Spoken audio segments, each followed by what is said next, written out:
YouTubers, investors, and teachers. Just going to do a update video on my current asset allocation. Before I start, got this sweet shirt. Father, the best element.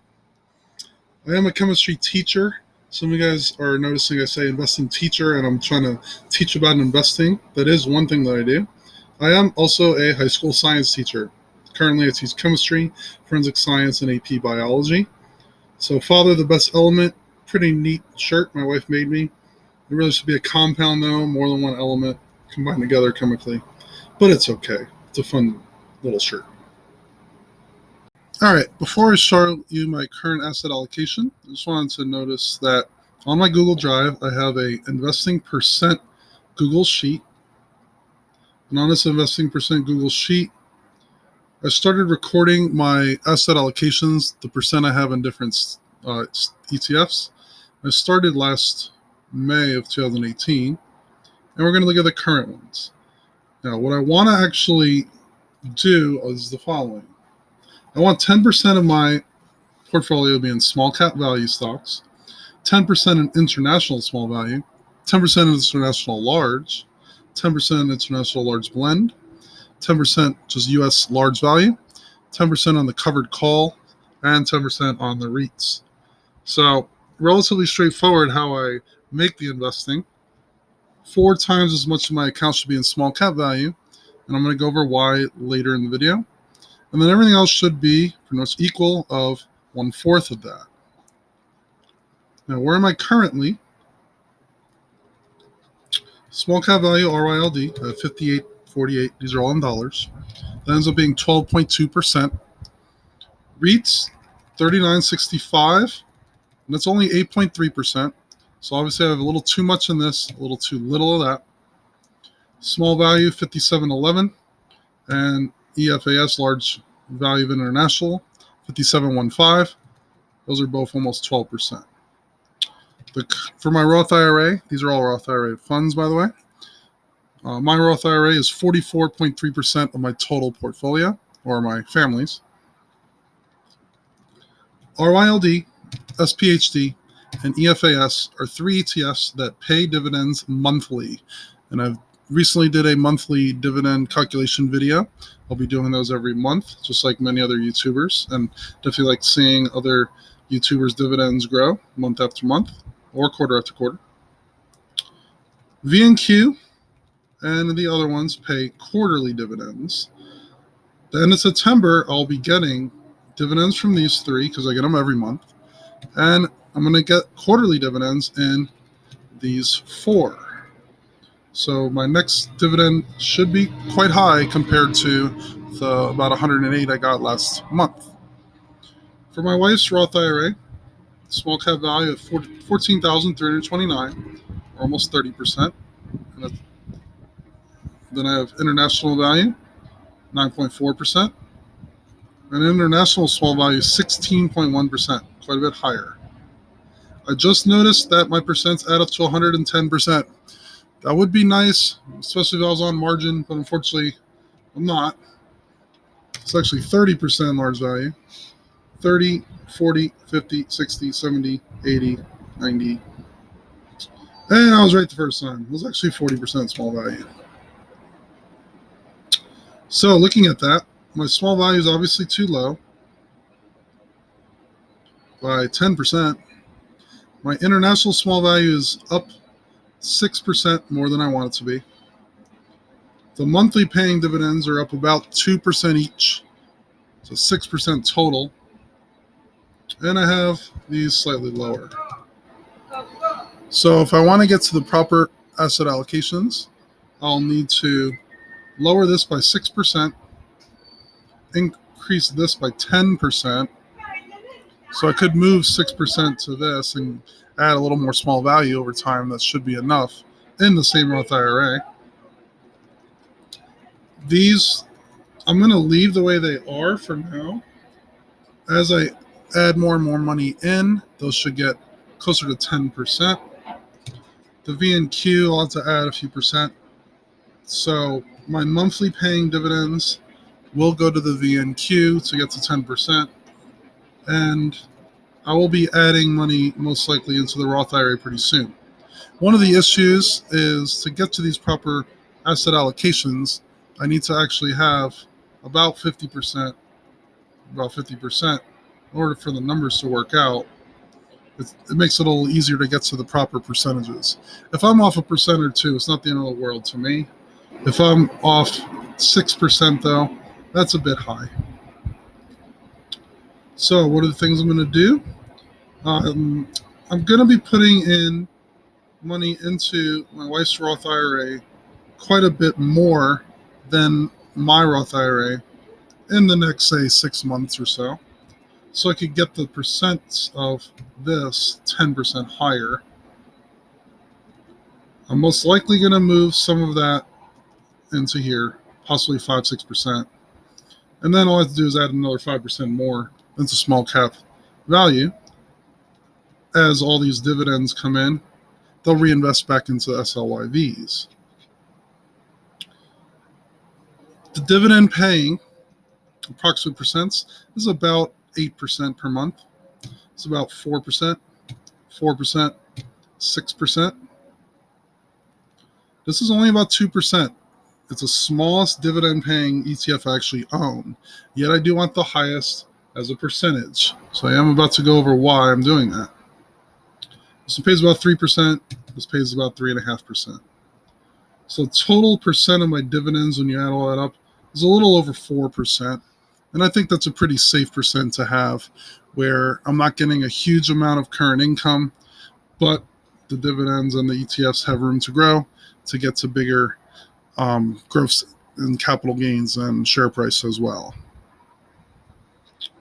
Real quick, in terms of when I'm putting in money, I want to make sure at least $5,000 is in savings accounts. We're actually higher right now. We're almost $7,000. The extra could go to the lowest percent, and I'll naturally be a way to rebalance my portfolio to get to the proper percentages. I possibly might move about $2,000 into the Roth IRA pretty soon. If I see a pretty big downturn in the next few months, I will probably put in a little more in that regard just to get back to those percents. My total, me and my wife's total Roth IRAs are right now $47,792. The goal would be to get to $50,000 by the end of the year, assuming the stock prices stay relatively stable. I think that's a reasonable goal to have, about $2,200 for the next few months. If the stock market drops significantly, I would have to add in more money to get to that number. So 47,792. If I put that in a compound interest calculator, and I like moneychimp.com because it'll quickly show you the percents and future values of it. I have about 27 more years to grow. I'm currently 38 years old. Plan on letting this sit until at least I'm 65 years old. If I get a 10% interest rate, which is the average stock market return, approximate average in long periods of time, future value is $626,552 and 84 cents. That's if I'm not putting any additional money in for the rest of my investing life. The next few years, I'm not going to be able to put, or we're not going to be able to put in as much into retirement as in the future because my wife is going to be going into nursing school. She just finished all her prereqs. The main goals in the next 2 years in her nursing school program, hopefully she gets accepted into the community college in San Antonio because that only costs about $1,200 per year. Per semester. The current dividend payments should be able to pay for all that. I'm not going to actually take out the money in dividends though, but it's good to know that the dividend payments are there. That would actually cover her nursing school costs. 2 years from now, she should be making possibly around $60,000. Right now, she's making about $1,000 a month. So that's a pretty significant difference. I'll get to that number later. If she's making $60,000, let's take away about $10,000 in income tax and Social Security, Medicare, all that. So still have about $50,000 extra money coming in compared to say around 12,000 right now. We'll have about $38,000 extra coming in per year, or $3,166 per month.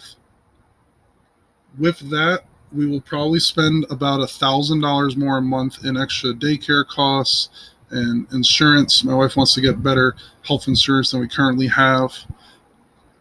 So, with the extra almost $2,000 a month, we probably will spend another $1,000 of that into new cars. We have relatively older cars now. My car's a 11-year-old car. My wife's is 7.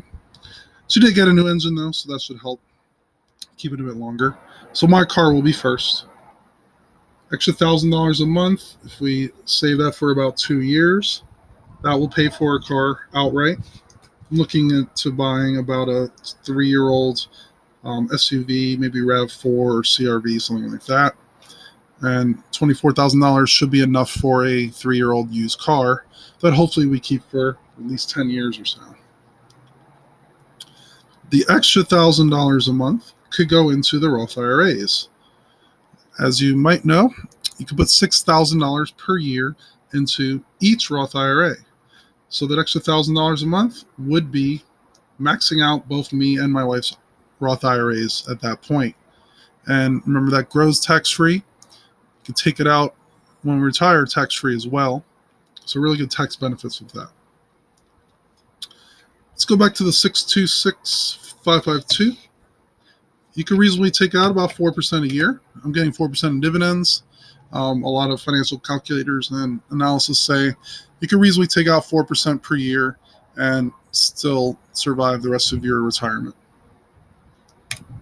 That ends up being $25,062 per year that we can take out in our Roth IRAs. Again, tax-free. Divide that by 12 months, and we're looking at over $2,000 a month that we could take out in our Roth IRAs. Again, this is without putting any extra money in. So let's say we're able to put in $12,000 a year 2 years from now, so that'll be 25 years. Assume I put nothing in the next 2 years. We probably will put some in, but the main goals now are to stay debt-free besides our house. So we're going to make sure that we pay for my wife's nursing school, extra daycare costs, and all that. So let's say I don't put in anything the next 2 years, but 2 years from now, we'll be putting in max Roth IRAs. I don't even know the number yet. Should be over $1 million. And 3, 2, 1, $1.8 million. Remember, you take out 4%, $72,000 a year, or $6,000 a month. That's $4,000 per month we could take out when we retire compared to the previous numbers. Now, sure, inflation is going to make that quite a bit less, but $6,000, $6,000, right? Also, forgot to add, if I do work 27 more years, I have 13 years of service as a teacher. If I add 27, 40 years as a teacher. Woo! In Texas, you get 2.3% per year in your pension when you retire. We're looking at 92%.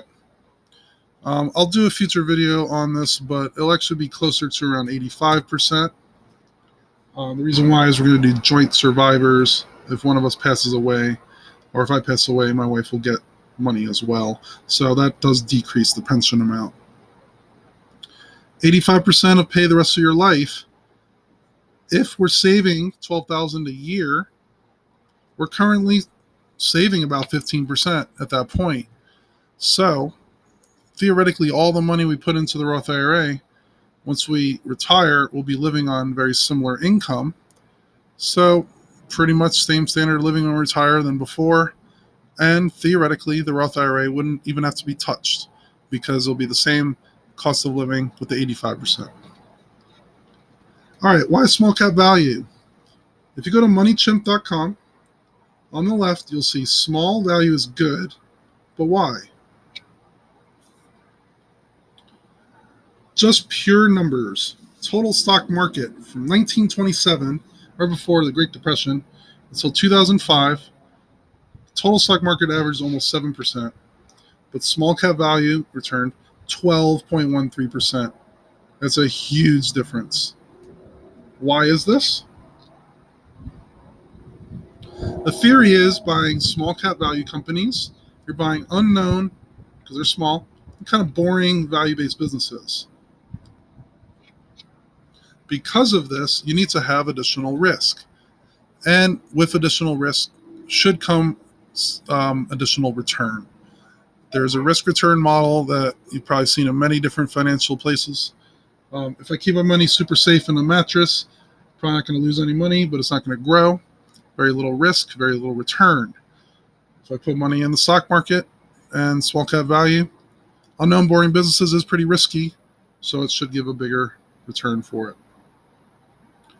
Another theory is large cap values, which many of subscribers in this channel do. They're pretty correctly priced by the market. They're big companies, have tons of money, very easy to do the financial data on it.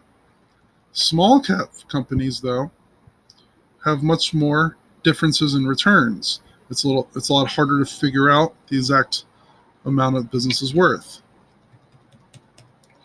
So small caps are more underpriced than they probably should be, because again, you have that bigger range of the underpriced values, more variability.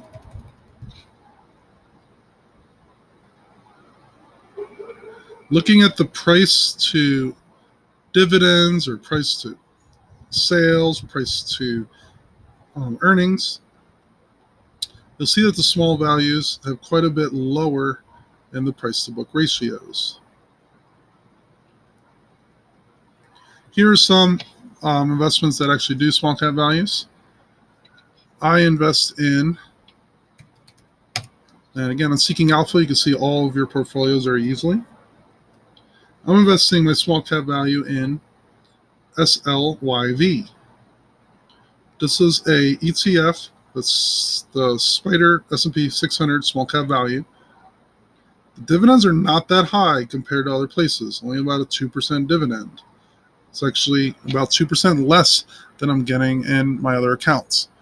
But these should show pretty significant capital gains compared to it. And I have a very long time horizon, at least 27 years before I need this money. So I don't necessarily mind a little less in dividends if the total return is higher.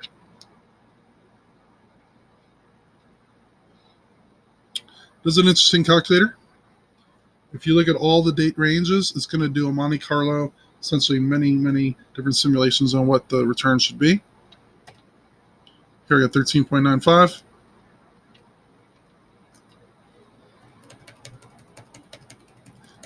And if you click on that and refresh it, you'll see different numbers every time. These are random outcomes.